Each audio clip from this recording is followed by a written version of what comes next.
Caledonia, it was cloudy. The temperature was 50 degrees.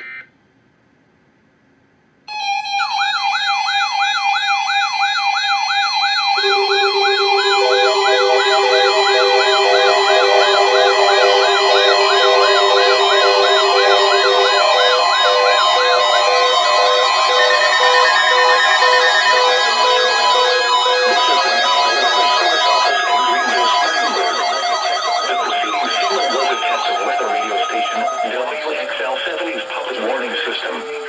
During potentially dangerous weather situations, specially built receivers can be automatically activated to warn of an impending hazard. Tests of the signal and receiver's performance are normally conducted between 11 a.m. and noon each Wednesday. If there had been a threat of severe weather, the test would have been postponed until the next available good weather day.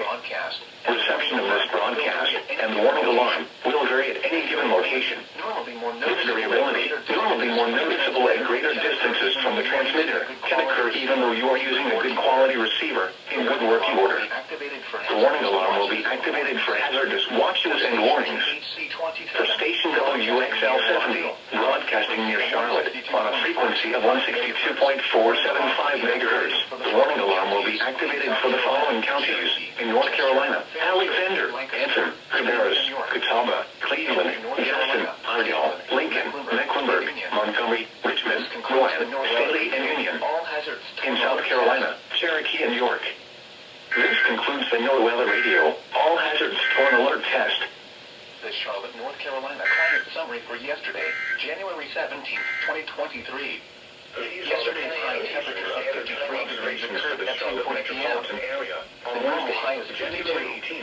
The record high was 75 degrees, which was set in 1943. The temperature was 51 degrees, the dew point 50, and relative humidity 96%. The normal low is The wind in the southwest at 8 miles an hour. is 5 degrees, The which was pressure was set in 30.07 inches.